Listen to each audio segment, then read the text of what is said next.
దేవుడు అంటాడు కదా, మీ తలంపుల కంటే నా తలంపులు చాలా గొప్పవి. మీరు ఒక ప్లాన్ వేసుకుంటారు, నా జీవితం ఎలా ఉండాలని. ప్రభు అంటాడు, పిచ్చోళ్ళారా, మీ తలంపుల కంటే నా తలంపులు మీ పట్ల చాలా గొప్పవై ఉన్నాయి, చాలా ఉన్నతమైనవి.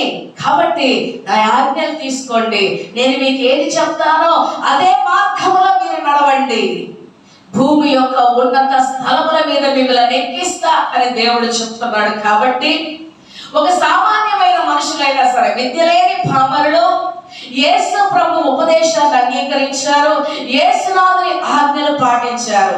విద్య లేనటువంటి, చదువు సంధ్య లేనటువంటి పామరులు భూమిని ఏం చేశారు చెప్పండి? అద్భుతంగా ఉంటుంది ఆ మాట. భూమిని తలకిందులు చేశారట. హల్లెలూయా. ఏం చేశారట? ప్రపంచానికి 12 మంది ద్వారా సువార్త వెళ్ళింది. భూమిని తలకిందులు చేశారు. కాబట్టి దేవుని ఆజ్ఞలు, దేవుని ఉపదేశములు మీరు నడిస్తే మీ త్రోవలు సరళం చేస్తాడు.